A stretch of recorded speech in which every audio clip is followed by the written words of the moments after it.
ஒரு சிறிய மலை கிராமத்துல ஆதின்னு ஒரு சின்ன பையன் இருந்தான்.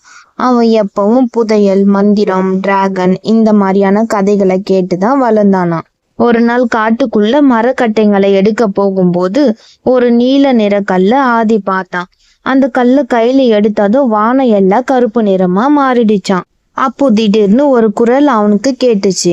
இந்த மாய கல்லோட காவலன் நீதான். அந்த கல் வெறும் சாதாரண கல் இல்ல, அது பழமையான டிராகனோட சக்தியை வச்சிருக்குன்னு.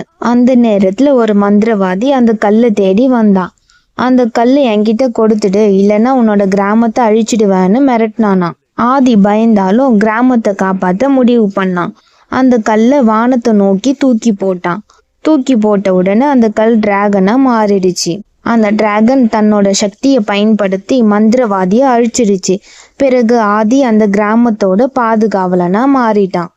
இதுல இருந்து என்ன தெரியுது? தைரியம் இருந்தா சாதாரண மனிதனும் ஹீரோவா ஆகலாம். இந்த ஸ்டோரி உங்களுக்கு பிடிச்சிருந்தா சப்ஸ்கிரைப் பண்ணுங்க, லைக் பண்ணுங்க.